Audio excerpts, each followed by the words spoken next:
Hi, I'm Jeremy. Nick. We used to be GLU. 2/3. Yeah, 2/3 of us. Matt is elsewhere. Yep, doing. Yeah, but see, I got fat and he got military. It happens. It happens. So, but yes, we've actually are kind of going to reminisce briefly about, our years of GLU. We were actually just discussing how many different shows we played. We've kind of figured at least 8, maybe 9 shows. Somewhere around there. Somewhere around there, because the very first time we played was at your church. It was, what was the event called? Oh, that was Heather back there. That's my wife. I was going to say goodbye, but I didn't want to interrupt your filming. But I guess Okay. I have already. See, I got married since then. Nick didn't. He's working on it. Working on it. Working on it. Okay, well, she's not going to kiss me goodbye, apparently. Well, I didn't know what. There we go. We Spider-Man kissed. Just what you always wanted. Yeah, just what she always wanted. Oh, I wouldn't do that. Yeah. This thing is shifty. Okay, where were we? Oh, yeah. Okay, so, yeah, first show. What was it called? Was, Youth Front? Youth Front is actually... We did do a show for Youth Front. It was for a Halloween show, but you had that Youthquake. No. Youthquake, yeah. Youthquake. Youthquake. First time we played about a 5-song set. I think we had, at that time, I know we had God Rules, Satan Sucks ready. Uh-huh. Bleed. And Bleed. I think we had, 323. We had Amazing Grace. Yeah, 323 I don't think was rolling yet. No. Oh, we had, Squares and Circles, or Shapies. Yeah, Shapies I think probably was going. It was probably in its early version. Because that was one of the early ones that, I was just messing around one time in my room and came up with the riff and came up with the stupidest lyric, but I was like, no, that actually makes sense if you think about it, but it was the most obscure references you could think of. Yeah. Really. But I had a point to it. It was just obscure and it was just fun. Yeah, it was an interesting song. I had fun playing it. I did do a few lyrical changes through the way because I was, not that I was trying to be more politically correct, but there were some lyrics I changed because I'm like, well, if I'm trying to reach these people, sounding like I'm insulting them is not going to reach them. True. So I did change a line, which, when we're actually going to review a little bit of concert footage and maybe pick out some stuff for this DVD. So we'll find out which version is where and make our choice based on that, I think. Yeah. Probably a good idea. Yeah. So, let's see. We did, I can't even remember some of the other stuff that we we didn't have we played actually quite a few times at your church. We did a single song. I know they had a talent program. That was the first time I think we'd performed Reflection. Yeah. And Matt had done one of his solo rap project songs, but it was just kind of a fun thing. It's basically everybody was just picking the children, and even though the children didn't have to have any talent, they just had to be cute, and people were voting for it. And I was like, what the heck? Screw it. It was fun. We got to play, and that's for something we played Reflection. But we didn't count those into things. So I was probably pretty close with about the 9 things. But we did a couple of single songs because we did your Christmas program over at your church. It's the first time we played Bleed. No, wait, we had played Bleed at the Youthquake, but it was a version of Bleed that I wrote an extra verse for Christmas that I threw in there, kind of last minute sort of thing. It was kind of fun. Yeah, God Rules, Satan Sucks, and a song I ever wrote that we ever contributed. That was my only contribution. Lyrically. Yeah. Well, you had a few other things we were kind of working on. Because you didn't have like a rhythmic style or anything. It was really hard to condense it to lyrics. You had all those things in your head and you just put it out there, and it was okay, now we gotta... I've gotten better. I mean, now I feel like especially whenever I write any poems, whatever, I like to do so many syllables per line, and make a pattern like that. Yeah. Something you can write music to. Hopefully. Yeah, that was the idea. We did have, this wasn't necessarily a GLU show, but do you remember this? We had Jim with us. Yeah. But and you went with us. It was something that the Baptist Student Union had done, and we had a couple of songs we worked up real quick to come out and play. 2 songs that never even got played by GLU. Yep, our first time ever playing together. Yeah. And we went and did a show. That was kind of interesting. Yeah, there was you, me, and Jim, and we didn't even have a bass. No. And I couldn't really play so good yet necessarily. So Jim was pretty much handling guitar, and Golly, and those are some of the same couple songs that Jim and I actually did over at my church when we had a talent night thing. And you got these Southern gospel people, and Jim and I showed up and played, these kind of... We played Grunge for God, which was one of the early ones that GLU never actually played. And then we played another one that was based off a poem a friend of mine had written. We kind of probably should have done that one. That was actually pretty nifty song. But... Yeah, it wasn't bad. Yeah, I didn't care too much for the rewrite when you changed the name. I think it should have stayed the same. What did I change it to? Freak for God? Yeah, I think I did, didn't I? No, you did. I don't even know if I have the lyrics for that anywhere. I do. You do? You sent them all to me. Here we go, reunion show. We are playing that. I don't know if I remember how the things go. You probably don't know how long. Did I write chords down on that sheet? I don't know. So if I wrote chords down, that, I have to look and see. We're in business. But yeah. But then the first official GLU, though, was the Youthquake. Yeah, because I don't count that thing with Jim as GLU, because we weren't exactly what we weren't even... became. Yeah, we were. And that was before Matt. Yeah, Matt... I think bringing Matt into the fold was the biggest step towards making us what we... Because he changed our style completely. Yeah. From just being grunge or rock to having a more of a kind of a rap thing. A few of our songs... He had a little rap thing added to it, and I always wanted him to do more, though. I know with the I would have handed a keyboard lot of the and all vocals that, probably just over to him altogether. If he would kind of. I was trying to tell him a few times, hey, write something for us. Go ahead. Yeah, he always seemed a little bit distracted. It seems. Yeah, he was. It was. We weren't quite playing necessarily his style, which is why he was the one that left, and then just between the two of us, we didn't have anything really going. We needed a third, and. Yeah, we just kind of... We were going to have to rewrite a lot of stuff, probably. We were kind of too... busy, too, for one thing. Well, we're too much alike, and we became at odds for a little while, too. But, which I kind of regret, but whatever. It happens. At least we're still friends now, right? Yeah. That's all that matters. It just took you moving to Germany. Had to get away from me for a while. No, I honestly, I think that going into the military was the best thing I could have done for myself, but... a few more years of that, and eventually we'll get out, and I hope to, either do a reunion thing or start another band up, Yeah, we'll be old fogies by then, We'll be I still bunch of old guys jumping around. I still feel music in my blood, So. That if we do make a big comeback and we're like, say, pushing 40, we got to get the spandex, dude. No. Totally wearing spandex when we're 40. Definitely not happening. Not this guy. Not this guy. Heck no. Oh, that would be fun.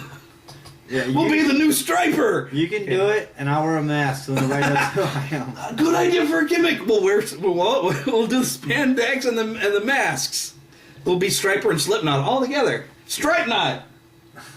Yeah, I can smell the lawsuit. So, I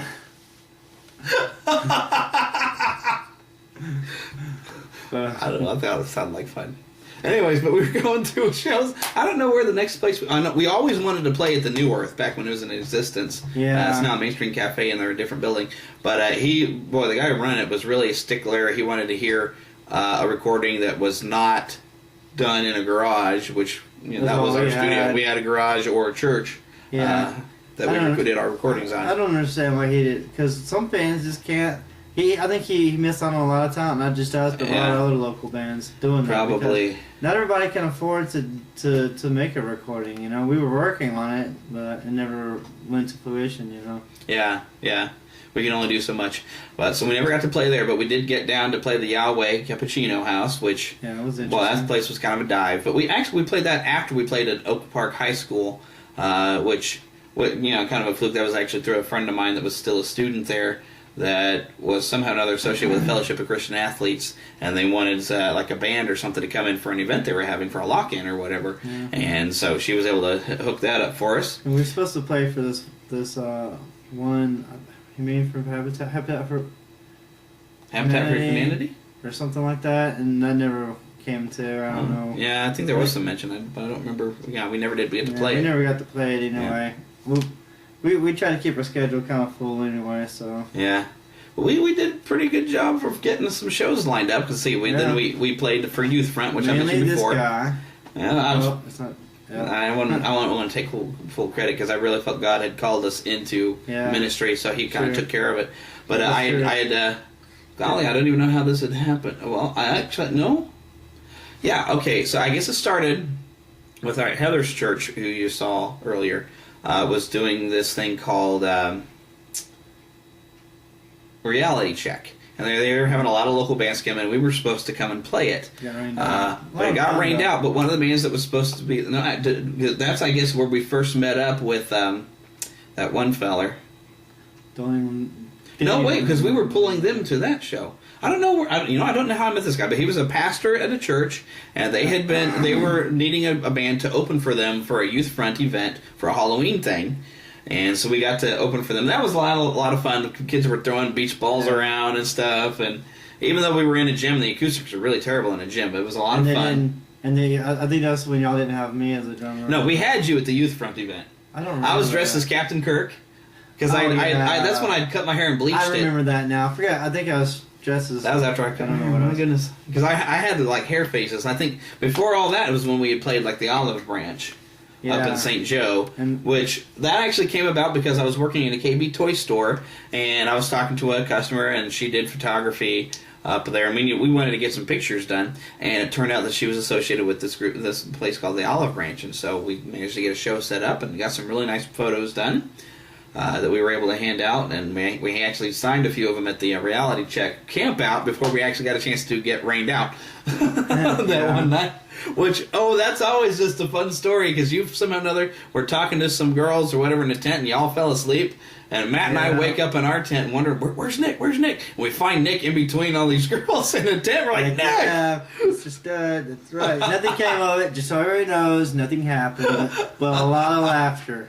Oh, yeah, we're like, it was like, look, we are not supposed to have groupies, okay? We are, Christian group, or, set an example as best we can, as terrible as our example may have been sometimes, I suppose, but at least we're not going to have groupies and be messing around with them, No, just so the record is clear, nothing happened. Nothing happened, but it was sure funny. Yeah, I was Mr. Entertainment, though. Yeah. They won't forget me. Except maybe Alzheimer's. I might do something. Oh, my goodness. Well, that was a lot of fun. But we did do a makeup for that show. They had kind of a lock-in later at that church, and we played in their basement and got a chance to play for them. And we brought that pastor's band over to open for us, and they completely blew us out of the water because their guitarist was just awesome. And it turns out that we weren't the preferred style of most of the people there either. Yeah, we weren't really a pop rock thing. We had our own. There's a lot of country hick type people. Yeah, up in Kearney and everything. Yeah, but they still enjoyed us, and we actually stuck around for the lock-in, and we had a scavenger hunt that evening, and we had some fun. Yeah, we had a good time. Let's see. So we've gone over the Yahweh, which we'd played before that. Oak Park, we've kind of talked about a little bit. Let's see. And we did another year. We did the Youthquake twice. Yeah. 2 years the second year. year. We had a lot more songs. And we were a lot more comfortable, I think, by the second time we did Youth. Because I remember the Youthquake, we were nervous, especially because instead of you were having an electric drum set, and then suddenly you had a real drum set that we were borrowing from the other band that we were opening for. And so we were like, okay, well, let's give him some time to practice and make sure everything's going to be fine. And I was like, and it really hit, though. I remember that first Youthquake, I got up there to the mic, and I looked up and realized there were people watching us. And my heart and everything just went, literally, I just felt this heat just go, and I was like, oh! I was afraid when I started to sing it was going to be like, oh my goodness. I was fine, but then again, I was used to playing in front of people by then, Yeah, you played at church all the time. Yeah, the only difference for me was the drum set. So. Yeah, I was a lot more comfortable after that when we did the Christmas thing at your church. Yeah, I was glad to have finally they bought me an acoustic set, and I was thankful for that, although I screwed up on the tuning a little bit. But. And it took us forever trying to convince you to put some stuff to muffle the bass, so instead of that bong, we get that nice thump, that we wanted for a bass drum. We kept telling us, like, you got to put a little bit so it gives it that big thump, thump, thump for a bass instead of bong, bong, bong. It sounded like a tom-tom or something. Expected Darth Vader to come walking in there every time you play. That's like, bong, bong, bong. Yeah. But, sure. But, anyway, so I did, somebody told me what Ted Kirkpatrick from Tourniquet, how he does his. He puts the foam in the around the rim or the inside, and instead of putting the pillow in like some people do or whatever. Mm-hmm. And so that's what I did, and it actually improved the sound a lot. Yeah, greatly. But anyways, yeah, that's been kind of a retrospective on some of our shows, and I'm going to edit this together with some of our footage here, and then it'll be cool. So, but yeah, hopefully you've enjoyed watching this as much as we had performing it and reliving our childhood. Really, so to speak. It was so long ago. Yeah, before we let go, we should probably tell the people how we met. We met Worlds of Fun. Worlds of Fun. The only time he was working in games, and I was working in the shops. And the only time I ever did games was the day we met. So I really felt like God had put us together. Mm-hmm. And I knew Matt from church. Me and him at the church together. And then I brought him, and we just kind of got glued together, so to speak. Yeah, you actually came up with the name too. Yep. And for those of you that are wondering, GLU, what the heck? That means it's an acronym for God Loves You. Yep. It was simple, and I was like, you know what? Let's go for it. Yeah, simple message. It gets the point, and it gets the message, and we came up with our logo of the heart, the bleeding heart glue bottle, and the crown of thorns on the heart. That is just the name itself. Just kind of told the message that we were there to share. So yeah. Yeah, and if we ever cut a record, we would have called it "Stuck on God" or something. I don't know. And maybe eventually. Yeah. I don't know. I actually thought it'd be fun, because it seemed like there was a trend for a while that your second album was always self-titled. So I wanted to have a second album that we would have called it the self-titled album. That would have been funny. Oh yeah. Because we had a good sense of humor. We didn't really have a humor in a lot of our songs. If we ever get a new band to go, we're going to throw our sense of humor into the songs. It'll be fun. Sure, why not? Because I've become a fan of the Aquabats since then. But yeah, we're. I've got a Jesus and a Burrito song I wrote once, actually, that we never got a chance to work on. That's interesting. Yeah, there's a story behind that. The Psychopathic Bambi. I mean, it's not funny, but still, the title is a little funny. But it's a good point. But we gotta have a song that's not warfare. Remember? Yeah. There's some stuff that's not warfare. Remember that. Yeah, that's kind of got some backstory. It's an inside joke. We were throwing down some riffs and kind of trying some different things, and we had this idea for this one song which never actually fully ever got performed. Oh, and here's the annoying thing is we were recording on tape, and it sounded awesome, and we had some lyrics that I think Matt had completely, or maybe it was something you had written, and Matt just started throwing down on this great riff we had going. We were just rocking, and then accidentally most of it got recorded over except for a little section of the riff after the lyrics were all gone, and we're like, no! But all we had was this little section. Well, that's some stuff that's not warfare. Remember that. Which I was giving a note to myself on the tape when I was playing it back for myself that, because I had some stuff. I was working on some stuff for warfare, and I was trying to differentiate what was warfare and what was not. But it was probably one of the greatest GLU songs that never ever got performed and never got completed because I accidentally erased part of the tape. It's all my fault. It's all your fault. It's all my fault. But it was this awesome. That was pretty cool. Yeah, it was a great. And I actually have a little bit of that section that I put on a CD we made for ourselves. And I even just for fun, because there was actually a thing before where I'd done the warfare thing, but I remember saying at the end of that I kind of made fun of myself because I was like, remember that stuff that's not warfare, Yeah. We had a lot of fun in practice times. We even recorded a practice time because I wanted to get a feel for how we were doing things in a live show. So we kind of pretended we were doing a live show and recorded it. And it was actually some of the best playing we had ever done, really, when we recorded it. But unfortunately, I don't have that video anymore. Oh, that sucks. Yeah, because I would love to have put it on here. That's around the time I temporarily changed how I did my drum part for 323, and then I went back to the other part because it was actually pretty cool. Yeah. Actually. For the chorus? Yeah, I kind of remember you doing some different stuff, and we got kind of confused. I was like, why are you doing different stuff? What did you change? Yeah, we did do quite a few different things change. I remember, heck, Shapey's eventually... No, I guess it wasn't Shapey's, it was Love God. I eventually just tossed all the lyric duty over there onto Matt on that one because I wanted to make the riff a bit more complicated and do more fun stuff with the riff, and I couldn't do the vocal at the same time. And eventually, Matt did find his heavy metal voice. Yeah. And during the performance, the only time he ever did that, he's like, remind me, and then he seemed to get annoyed every time I reminded him about it. Whatever. Because he got this, whatever, doing 323 that when we were recording. It was awesome. That was the best ever. The best. Yeah. I still have the audio, at least, of that. I just don't have the video. Dang, that sucks. Yeah, but I that's actually most of what on that CD. I produced a little CD that both of us actually have. Well, I loaned it to somebody and never got it back. I will send you the files. Actually, you got a flash drive with you, right? Yes. Okay, I will copy the files. No Perfect. problem. So, Heck yeah. do we have anything else to add to this? Oh, God loves you. God loves you. There you go. God made you special, and He loves you very much.